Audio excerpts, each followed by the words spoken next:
at live mula dito sa Pag-asa Weather Forecasting Center. Narito na ang lagay ng ating panahon ngayong araw ng Linggo, October 5, 2025. Unahin muna po natin yung mga itinaas natin or mga na-issue na mga thunderstorm advisories sa buong bansa. Makikita po natin na kararanas ngayon ng mga thunderstorm, particular na sa may ilang bahagi ng Cebu, habang posibleng makaranas ng mga paggilat pagkulog o mga localized thunderstorms ang ilang bahagi or malaking bahagi ng Mindanao.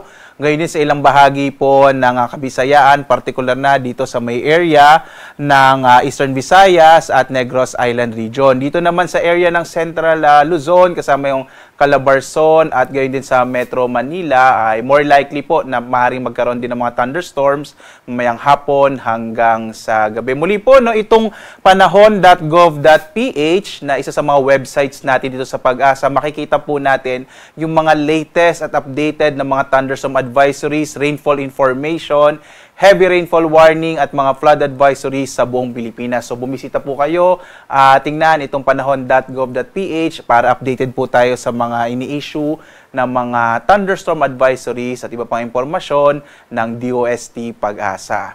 Sa ating latest satellite images naman, makikita po natin na meron po tayong dalawang bagyo sa labas ng Philippine Area of Responsibility. Una po itong si Typhoon Paulo. Ito po yung formerly Paulo po at may international name na Matmo at patungo na sa may southern part ng China. Hindi na po ito nakakaapekto sa ating bansa. Samantala, meron pa tayong isang bagyo na nasa labas ng Philippine Area of Responsibility. Ito po ay si Tropical Storm Halong. Ito po yung binantayan natin na low pressure area sa nakalipas na araw. At sa ngayon nga, base sa pinakahuling datos natin, posible pa rin naman itong pumasok ng Philippine Area of Responsibility. Pero most probably po, sa may northeastern boundary lang ito ng PAR. Hindi rin natin ito nakikitang makakaapekto sa ating bansa at kikilos ito pa kanluran. Sa ngayon, kumikilos ito pakanluran sa 10 kilometers per hour. Ang pangalan po ng ating magiging susunod na bagyo na papasok ng Philippine Area of Responsibility or mabubuo ay Kedan, after po yan ng Paulo.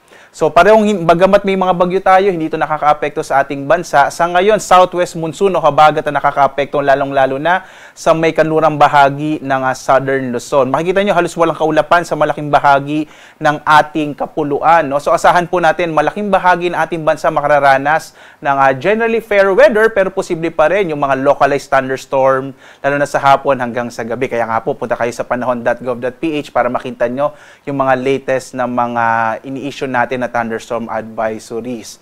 At sa ngayon, maliban po dito sa dalawang bagyo sa labas ng PAR, wala pa tayong namamataan sa loob naman ng Philippine Area of Responsibility na low pressure area. So asahan naman dito sa may area ng Palawan, lalong-lalo sa Kalayaan Islands, yung potential ng mga pag-ulan dulot ng hanging habagat.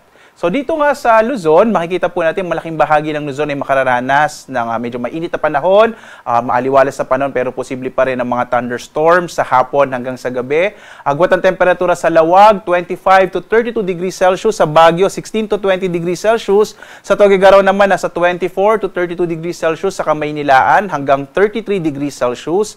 Sa Tagaytay, 22 to 30 degrees Celsius. Habang sa Legazpi, 24 to 32 degrees Celsius. Samantala, mas malaki yung tsansa ng maulap na kalangitan na may mga pag-ulan sa may bahagi ng Kalayaan Islands, habang sa nalalabing bahagi ng Palawan, asahan ang bagyang maulap hanggang sa maulap na kalangitan na may mga localized thunderstorms. Agwat ang temperatura sa Kalayaan Islands, nasa 25 to 32 degrees Celsius. Dito sa Puerto Princesa, 25 to 32 degrees Celsius.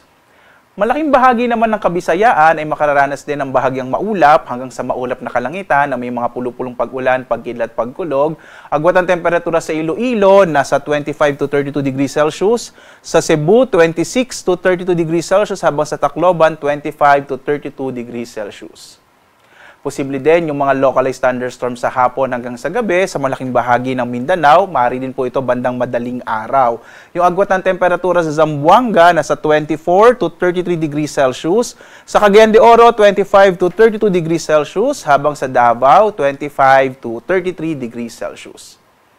Dumako tayo sa lagay ng ating karagatan. Makikita po natin wala tayong nakataas na gale warning sa anumang bahagi ng ating bansa. Banayad hanggang sa katamtaman na magiging pag-alon ng mga baybay dagat, pero mag-ingat pa rin po, lalong-lalo na yung mga maliliit na sasakyang pandagat kapag po may mga thunderstorms, kung minsan nagpapalakas yan ng alon ng karagatan, kaya iba yung pag-iingat pa rin po, lalong-lalo na sa maliliit na mga bangka. Tingnan naman natin yung magiging lagay ng panahon sa mga susunod na araw. Base sa mga pinakahuling datos natin, bukas hanggang Martes, inaasahan natin generally fair weather sa malaking bahagi ng ating bansa. Pagdating naman po ng midweek, Wednesday to Thursday, posibleng medyo maging maulap yung kalangitan sa may bahagi ng Palawan at Mindanao dahil inaasahan natin na muling iiral or magkakaroon pa rin ng epekto ulit ang southwest monsoon o hanging habagat. Muli po, pwede pa rin naman itong magbago, kaya lagi tayong magbibigay update mula dito sa DOST Pag-asa. Samantala, ang ating araw ay sisikat mamayang 5:46 na umaga at lulubog, ganap na 5:43 ng gabi.